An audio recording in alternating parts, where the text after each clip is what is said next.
Hello everyone, welcome back to another video. അപ്പോൾ ഇന്ന് ഞാനുള്ളത് തായ്ലൻഡിലെ ഹാത്തിയ എന്ന് പറഞ്ഞ സ്ഥലത്താണ്. അപ്പോൾ മലേഷ്യയിൽ നിന്ന് ഞാൻ ഇങ്ങോട്ട് എത്തിയ കാര്യങ്ങളൊക്കെ ഈ വീഡിയോയിൽ മൊത്തം പറയുന്നുണ്ട്. ഞാൻ ഏകദേശം ഒരു മാസത്തോളം മലേഷ്യയിലായിരുന്നു. ഏകദേശം കഴിഞ്ഞ മാസം മെയ് 27 എൻ്റർ ചെയ്തതാണ്. ഇപ്പോൾ ഇന്നലെ എക്സിറ്റ് അടിച്ചു. അപ്പോൾ ഞാനത് ബൈ എയർ അല്ല, ബൈ റോഡാണ് ഞാൻ പോയത്. അതിൻ്റെ ഇമിഗ്രേഷനും കാര്യങ്ങളും എങ്ങനെ കുറഞ്ഞ ചിലവിൽ രാജ്യത്തേക്ക് ക്രോസ് ചെയ്യുന്നുള്ള കാര്യങ്ങളൊക്കെ ഞാൻ ഈ വീഡിയോയിൽ പറയാം.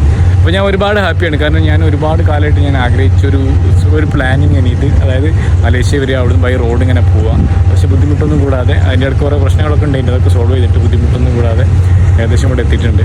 അപ്പോൾ ഞാനുള്ളത് ഇപ്പോൾ ഹാത്തിയ ജംഗ്ഷൻ എന്ന് പറഞ്ഞ സ്ഥലത്താണ്. അതായത് ഈ ഏകദേശം നമ്മുടെ ബോർഡറിന് 60 കിലോമീറ്റർ ഇങ്ങോട്ടുണ്ട്. അതായത് മലേഷ്യൻ തായ്ലൻഡ് ബോർഡറിന് 60 കിലോമീറ്ററാണ് ഈ ജംഗ്ഷൻ തുടങ്ങുന്നത്. അപ്പോൾ ഞാൻ മെയിൻലി പ്ലാൻ ചെയ്തത് രണ്ട് കാര്യങ്ങളാണ്. ഒന്ന് മലേഷ്യയിൽ വരിക, പിന്നെ അവിടുന്ന് എങ്ങോട്ട് ക്രോസ് ചെയ്ത് വരിക. ഈ രണ്ട് കാര്യങ്ങൾ പ്ലാൻ ചെയ്തിട്ടാണ് ഞാൻ ഇത്രയും ജേണി ഇവിടെ എത്തി നിൽക്കുന്നത്.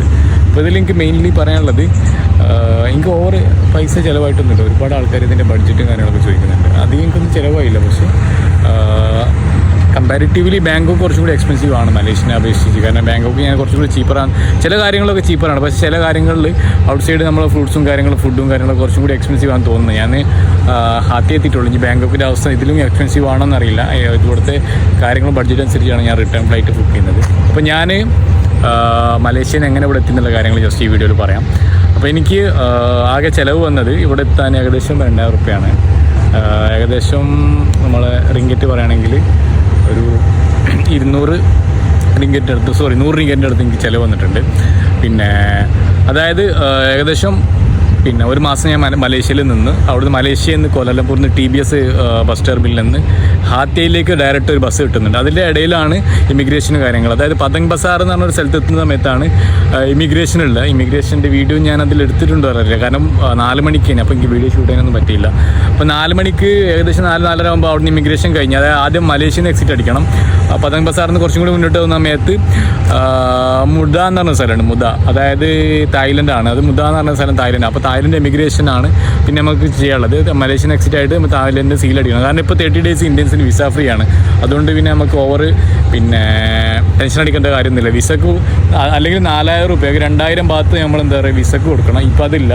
അപ്പോൾ ഇത് നവംബർ വരെ മാത്രം. അതുകൊണ്ടാണ് ഞാൻ ഇങ്ങനെ ഒരു പ്ലാനിങ്ങിൽ ഇവിടെ വന്നത്. കാരണം വിസ എക്സ്പെൻസ് എനിക്ക് കുറക്കാൻ പറ്റി. രണ്ടാമത്തെ കേസ് എന്ന് പറയുന്നത് ബൈ റോഡ്. ഇപ്പോൾ എനിക്ക് വേറെ എക്സ്പീരിയൻസ് വെച്ചാൽ 6 മണിക്കിൻ്റെ ട്രെയിനാണ് ഒന്നാമത്തെ പ്ലാറ്റ്ഫോമിൽ നിന്ന്. ഞാൻ ജസ്റ്റ് ഒന്ന് കാണിച്ചു തരാം. ഒന്നാമത്തെ പ്ലാറ്റ്ഫോമിൽ നിന്നാണ്. ഇവിടെ റെയിൽവേ സ്റ്റേഷൻ അടിപൊളിയാണ്, കാണാനും കാര്യങ്ങളൊക്കെ അടിപൊളിയാണ്. പിന്നെ ഇതിൻ്റെ ആംബിയൻസ് കാര്യങ്ങളൊക്കെ ഭയങ്കര രസമാണ്. ഇവിടെ നിന്ന് വന്ന് നിൽക്കാനും നമ്മുടെ പഴയ വിൻറ്റേജ് സെറ്റപ്പുള്ള ഒരു ട്രെയിനും കാര്യങ്ങളൊക്കെ ആയിട്ട് നല്ല രസമാണ് ഇവിടെ വന്ന്. ഞാൻ ഏകദേശം രാവിലെ 10 മണിക്ക് വന്ന്. ഇതുവരെ ഞാൻ കുറച്ച് പ്രയർ ഹാളിൽ കുറേ ഉറങ്ങി. കാരണം ബോഡി ഭയങ്കര വീക്കായിട്ടുണ്ട്. അപ്പോൾ ഒരു മാസം കണ്ടിന്യൂസ് യാത്രയാണ്. എനിക്ക് അങ്ങനെ 2-3 ദിവസമായിട്ട് ഉറക്കാൻ റെഡി ആയില്ല. അപ്പോൾ ഇന്ന് അവിടെ പോയിട്ട് ബാങ്കോക്ക് എത്തി എനിക്ക് നല്ല റൂമൊക്കെ എടുത്തിട്ട് കുറച്ച് ദിവസം 2 ദിവസം ഫ്രീ റെസ്റ്റ് എടുക്കണം. അത് കഴിഞ്ഞിട്ട് ഞാൻ ഏകദേശം മാക്സിമം ഒരു 1 വീക്ക് പ്ലാൻ ചെയ്യുന്നതാണ്. കാരണം കുറച്ചും കൂടി നല്ല ഹൈലി എക്സ്പെൻസീവ് ആണ് മലേഷ്യ. ഞാൻ പിന്നെ നമുക്ക് കുറേ കണക്ഷൻസും കാര്യങ്ങളൊക്കെ ഉള്ളതുകൊണ്ട് എനിക്ക് കുറേ എക്സ്പെൻസ് ചുരുക്കാൻ പറ്റി ഒരു മാസം നിട്ടും. പക്ഷേ എനിക്കിവിടെ നല്ല എക്സ്പെൻസീവ് ആണെന്ന് തോന്നുന്നു. അപ്പോൾ ഞാൻ ഇന്ന് പറയാൻ പോകുന്നത്, അതായത് ഇനി നേരെ എനിക്ക് പോകാനുള്ളത് ഈ റെയിൽവേ സ്റ്റേഷനിൽ, അതായത് ഹാത്തിയയിൽ നിന്ന് 6 മണിക്കുണ്ട്. അത് ഏകദേശം 3rd ക്ലാസ്സാണ്. നമ്മുടെ നാട്ടിലെ 2nd ക്ലാസ് ഉണ്ട്, ഇവിടെ 3rd ക്ലാസ്സാണ്. 3rd ക്ലാസ് ഫാനിങ് ടിക്കറ്റ് വന്നത് ഏകദേശം 480 റുപ്യ. നമ്മൾ ഓൺലൈൻ ബുക്ക് ചെയ്യുന്ന സമയത്ത് 800-1000 വരെ ടിക്കറ്റ് കാണിക്കും. അത് ഞാനത് ഓൾറെഡി ടിക്കറ്റ്സ് എടുത്തിട്ടുണ്ട്. പിന്നെ കുറച്ച് പൈസ എക്സ്ചേഞ്ച് ചെയ്യുന്നുണ്ട്. ഉള്ള പൈസ മൊത്തം തീർന്നു. അതായത് ഞാൻ കുറച്ച് 1500 മാത്രമേ ബാത്ത് എടുത്തിട്ടുള്ളൂ. ഞാൻ ഈ നാളെ പോകുമെന്ന് വിചാരിക്കും. പക്ഷേ ഞാൻ വിചാരിക്കും ഒരു ഏതായാലും വന്നതല്ലോ, ഏകദേശം ഒരു 3-4 ദിവസം കൂടി ഇവിടെ സ്റ്റേ ചെയ്തിട്ട് ബാക്കി പിന്നെ മെല്ലെ പോകാമെന്ന് വിചാരിച്ചു. ഒന്നെങ്കിൽ വിയറ്റ്നാമൊക്കെ പ്ലാനുണ്ട്. പക്ഷേ ഈ ഒരു കണ്ടീഷനിൽ എനിക്ക് ഇത്രത്തോളം പോസിബിളാണെന്ന് പറയാൻ പറ്റില്ല. ഇപ്പോൾ സമയം ഏകദേശം 5:15 5:15 നേരെ ഇവിടുന്ന് 6 മണിക്കാണ് എൻ്റെ ട്രെയിൻ വരുന്നത്. 6 മണിക്ക് ട്രെയിൻ കയറിയിട്ട് നാളെ 10 മണിക്ക് ബാങ്കോക്ക് എത്തും. ഈ ട്രെയിൻ ജേണിയാണ് ശരിക്കും ഈ ജേണിയിലെ ഏറ്റവും കൂടുതൽ അടിപൊളിയായിട്ടുള്ള സംഭവം. കാരണം അധികം ആൾക്കാർ വ്ളോഗേഴ്സ് ഒന്നും ഞാനത് ചെയ്യുന്നത് കണ്ടിട്ടില്ല. ഞാനത് ശ്രദ്ധിക്കാണ്ട് അറിയില്ല. By road Malaysia to Thailand ചെയ്തവരുണ്ടാവും. ഈ ട്രെയിൻ ജേണി ഒരിക്കലെങ്കിലും ചെയ്യേണ്ട ഒരു സംഭവമാണ്. കാരണം തായ്ലൻഡ് ഇവിടുത്തെ ഭൂപ്രകൃതിയും കാര്യങ്ങളൊക്കെ കുറച്ചും കൂടി അടിപൊളിയാണ്. പിന്നെ ആ കാര്യങ്ങളും ഇതിൻ്റെ മൊത്തം കാര്യങ്ങളും ഇതിൽ ഞാൻ ഇടുന്നുണ്ട്. അപ്പോൾ ബാക്കിയുള്ള കാര്യങ്ങൾ ഞാൻ ബാങ്കോക്കിൽ എത്തിയിട്ട് പിന്നെ കുറച്ച് ട്രെയിനിൻ്റെ കാര്യങ്ങൾ ട്രെയിൻ വരാനായിട്ടില്ല, ഏകദേശം ഇനി ഒരു 3/4 മണിക്കൂറാണ് ട്രെയിൻ വരാണ്ട്.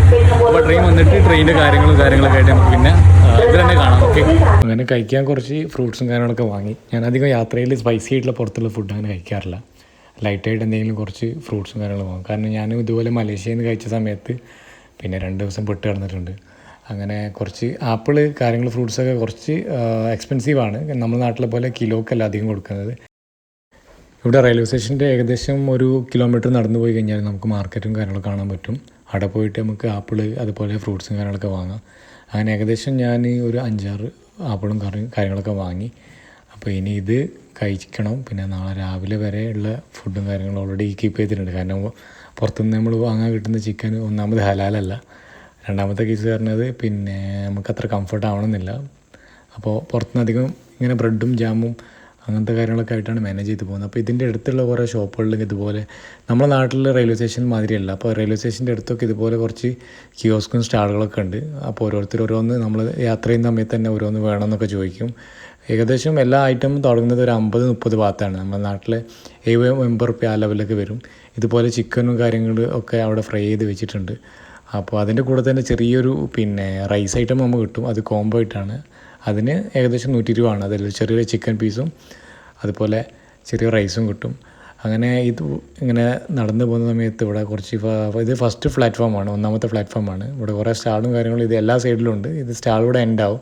പിന്നെ ഇവിടുത്തെ റെയിൽവേ സ്റ്റേഷനെ കുറിച്ച് പറയുകയാണെങ്കിൽ അടിപൊളി റെയിൽവേ സ്റ്റേഷനാണ്. ഞാൻ വന്ന സമയത്ത് തന്നെ എനിക്ക് ഏറ്റവും കൂടുതലുള്ള ഫീലായത് ഇവിടുത്തെ ഈ റെയിൽവേ സ്റ്റേഷനും ഇവിടുത്തെ ആംബിയൻസാണ്. നമ്മുടെ നാട്ടിലെ പോലെ പഴയ ട്രെയിനും അതുപോലെ ഇവിടുത്തെ സിറ്റിങ്ങും ബെഞ്ചും കാര്യങ്ങളൊക്കെ ആയിട്ട് ഭയങ്കര രസമുള്ളൊരു റെയിൽവേ സ്റ്റേഷനായിരുന്നത്. അപ്പോൾ എൻ്റെ ട്രെയിൻ ഏകദേശം 6 മണിക്കാണ് പറഞ്ഞത്. 6 മണിക്ക് സ്റ്റാർട്ട് ചെയ്തിട്ട് ഏകദേശം 13 മണിക്കൂർ യാത്ര ചെയ്തിട്ട് പിറ്റേന്ന് രാവിലെ 10:50 നമ്മൾ ബാങ്കോക്കിലെത്തുന്നത്. പിന്നെ ഇവിടുത്തെ മെയിനാണ് ഈ 7-Eleven. അതുപോലെ ഇവിടെ കാണുന്ന ഏറ്റവും സൂപ്പർ മാർക്കറ്റ് ഇവിടെ കുറച്ചും കൂടി അഫോർഡബിളായിട്ട് നമുക്ക് പിന്നെ ബ്രെഡും ചീസും കാര്യങ്ങളൊക്കെ കിട്ടും. നമ്മുടെ നാട്ടിലെ പോലെ സൂപ്പർ മാർക്കറ്റിലും മലേഷ്യയിലും തായ്ലൻഡിലും ഇത് ഏകദേശം എല്ലായിടത്തും കാണാൻ പറ്റുന്നതാണ്. അപ്പോൾ ഇതാണ് ഇവിടുത്തെ ഈ സിറ്റിങ് കാര്യങ്ങളൊക്കെ. ഇത് ഭയങ്കരമായിട്ട് രസമായിട്ട് തോന്നിയിട്ടുണ്ട്. ഞാൻ കുറേ നേരം ഏകദേശം ഒരു 10 മണിക്കൂറോളം ഈ ഒരു റെയിൽവേ സ്റ്റേഷനിൽ സ്പെൻഡ് ചെയ്തിട്ടുണ്ട്. പിന്നെ കൂടുതൽ കണ്ടുകൊണ്ടാണ് അവിടുത്തെ സെക്യൂരിറ്റി സ്റ്റാഫൊക്കെ എന്നോട് ക്വസ്റ്റ്യൻ ചെയ്തത് എന്താണ് ഇവിടെ രാവിലെ മുതൽ ഇവിടെ ഉണ്ടല്ലോ. കാരണം എൻ്റെ ട്രെയിന് പിന്നെ വൈകുന്നേരമാണ്. ഞാൻ ഏകദേശം 8 മണിയാകുമ്പോഴത്തേനും ഇവിടെ എത്തിയിട്ടുണ്ട്. അങ്ങനെ ഇവിടെ വൈഫൈ ഫ്രീ ആണ്. ഈ കാര്യങ്ങളൊന്നും പിന്നെ നമ്മൾ ഡാറ്റ ഒന്നും യൂസ് ചെയ്യേണ്ട ആവശ്യമില്ല. കാരണം ഇവിടെ വൈഫൈ ഫ്രീ ആണ്. പിന്നെ രണ്ടാമത്തെ കേസ് പറഞ്ഞാൽ ഇവിടെ മലേഷ്യയിൽ നിന്ന് വ്യത്യസ്തമായിട്ട് പിന്നെ ഇവിടെ വെള്ളം നമുക്ക് ഫ്രീ ആട്ടോ. അതുപോലെ നമ്മൾ അവിടെ ഒരു ചെറിയ സ്റ്റാൾ ഉണ്ടാവും, അതുപോലെ വെള്ളം എടുക്കുന്ന ആൾക്കാരുണ്ട്. അതുപോലെ നമുക്ക് ജസ്റ്റ് എന്ത് ചെയ്യുക, ക്യാനൊക്കെ ഉണ്ടെങ്കിൽ നിറച്ചിട്ട് പോവാം. പിന്നെ ഇപ്പോൾ ഏതൊരു ട്രെയിൻ വന്നിട്ടുണ്ട്. ഇപ്പോൾ ഇത് പാസ് ചെയ്തിട്ടാണ് നമ്മൾ അടുത്ത ട്രെയിൻ വരുന്നത്. അപ്പോൾ ഇത് ബാങ്കോക്കാണെന്ന് അറിയില്ല. അത്ര വലിയ കണക്റ്റഡ് ഒന്നല്ല, നമ്മൾ ചെറിയ ഒരു സ്റ്റേഷനാണത്. പിന്നെ ഇവിടെ ഓരോരുത്തർ വന്നിട്ട് വെയിറ്റ് ചെയ്യുകയാണ്. അപ്പോൾ നമ്മളെ ഈ ബാങ്കോക്ക് ട്രെയിനിലേക്ക് ഒരുപാട് ആൾക്കാർ ഇവിടെ ഓൾറെഡി വെയിറ്റ് ചെയ്യുന്നുണ്ട്. അപ്പോൾ ഇതൊക്കെ കണ്ടിട്ട് ഇങ്ങനെ പോകുന്നത് ഇവിടുത്തെ ആംബിയൻസ് എല്ലാം കൂടി എങ്ങനെ പറഞ്ഞറിയിക്കേണ്ട അറിയില്ല, അത്രയും അടിപൊളിയായിരുന്നു ഈ ഒരു എക്സ്പീരിയൻസ്. അങ്ങനെ നമ്മൾ ഏകദേശം ട്രെയിൻ വന്നിട്ടോ, നമ്മൾ വരാൻ ഏകദേശം ടൈമായി. പിന്നെ കുറച്ച് ലഗേജ് ഞാൻ അവിടെ അപ്പുറത്തൊരു ചെറിയൊരു 7-Eleven വെച്ചിട്ടുണ്ട്. അവിടെ ഒരു ചെറിയ സെക്യൂരിറ്റിയും കാര്യങ്ങളൊക്കെ ഉണ്ട്. ഇതുണ്ട്, ചെറിയ ഡെപ്പോസിറ്റ് കൊടുത്തു കഴിഞ്ഞാൽ നമുക്ക് അവിടെ ലഗേജ് കീപ്പ് ചെയ്യാം. ഓക്കെ, അവിടെ പോയിട്ട് ലഗേജും കാര്യങ്ങളൊക്കെ കളക്ട് ചെയ്യണം. പിന്നെ ജേണിക്ക് പ്രിപ്പയർ ആവണം. ഏകദേശം ട്രെയിൻ വരാനായി. നേരത്തെ കണ്ട ഇതേ ഒരു ഏരിയയിലും ഇതുപോലെ ചിക്കൻ സെല് ചെയ്യുന്നുണ്ട്. ഇപ്പോൾ ഇവിടെയൊക്കെ ഹലാൽ ഫുഡാണ്. അപ്പോൾ നമ്മളൊക്കെ ഇൻവൈറ്റ് ചെയ്യാൻ പറ്റും വാങ്ങാൻ വേണ്ടിയിട്ട്. അപ്പോൾ ഞാൻ ഇവിടുന്ന് ഒരു 50 റിങ്കറ്റിന് 50 ബാത്തിന് നമ്മളൊരു ചെറിയൊരു ഒരു കോംബോ, അതായത് റൈസും ഒരു ചെറിയ പീസ് ചിക്കനുള്ള ഒരു സംഭവം വാങ്ങി. എന്നിട്ട് നേരെ നമുക്കിനി ഇവിടെ എത്തിയിട്ട് ഫുഡ് ട്രെയിനിൽ കഴിക്കണം. അപ്പോൾ നല്ല ഫ്രണ്ട്ലി ആൾക്കാരാണ്. ഈ മലേഷ്യനെ അപേക്ഷിച്ച് ഇവിടുത്തെ നേറ്റീവ്സും നല്ല വെൽക്കമിങ് ആണ്. അപ്പോൾ കാരണം നമ്മൾ അത്ര ഒരു ഡിസ്ക്രിമിനേറ്റ് ചെയ്യുന്നില്ല പല കാര്യങ്ങളിലും. മലേഷ്യയിൽ ഭയങ്കര എനിക്ക് ഡിസ്ക്രിമിനേഷൻ ഫീൽ ചെയ്തു ഇന്ത്യൻ എന്ന രീതിയിൽ. പക്ഷേ ഇവിടെ അതൊന്നും കണ്ടില്ല, നല്ല വെൽക്കമിങ് കാര്യങ്ങളൊക്കെയാണ്. അപ്പോൾ പല രീതിയിലുള്ള ഐറ്റം ഇവിടെ വെക്കുന്നുണ്ട്. അപ്പോൾ ഇതുപോലെ ഞാൻ നേരത്തെ പറഞ്ഞ പോലെയാണ് ഇതൊക്കെ ഉള്ളത്. അപ്പോൾ ഇത് ജസ്റ്റ് നമുക്ക് വേണ്ട ആവശ്യത്തിനനുസരിച്ച് ഇവിടെ നിന്ന് വാങ്ങിയിട്ട് നമുക്ക് നേരെ ട്രെയിനിൽ പോവാം. ഓക്കെ, കഴിയുന്നതും ഇങ്ങനത്തെ സ്പൈസി ഫുഡ് അവോയ്ഡ് ചെയ്യുന്നതാണ് ജേണിയിൽ ഏറ്റവും നല്ലത്. അപ്പോൾ ഒരു രണ്ടാമത്തെ ഒരു പണിക്ക് വെയിറ്റ് ചെയ്യണ്ടല്ലോ, അതുകൊണ്ട് ഞാൻ അധികം ഫ്രൂട്ട്സാണ് വാങ്ങാറ്. അങ്ങനെ കാത്തിരിപ്പിനൊടുവിൽ ഏകദേശം 10 മണിക്കൂറോടെ ഈ സ്റ്റേഷനിൽ കാത്തുനിന്ന് അങ്ങനെ ഫൈനലി 6:40 ഏകദേശം 40 മിനിറ്റ് ലേറ്റായി. 40 എന്താ ട്രെയിൻ വന്നുകൊണ്ടിരിക്കുകയാണ്. അപ്പോൾ ആളുകളൊക്കെ അതിലേക്ക് കയറാൻ നിൽക്കുകയാണ്. കാരണം എനിക്ക് ഫൈൻഡ് ചെയ്യാനുള്ളത് 6ാമത്തെ ബോഗിയിലാണ്. അവിടെ 41ാമത്തെ സീറ്റിലാണുള്ളത്. ഞാൻ ബുക്ക് ചെയ്തത് 3rd ക്ലാസ് ടിക്കറ്റാണ്. ഫസ്റ്റ് ക്ലാസ് ഇല്ല, സെക്കൻഡ് ക്ലാസ് ഒന്നും അവൈലബിൾ അല്ലായിരുന്നു.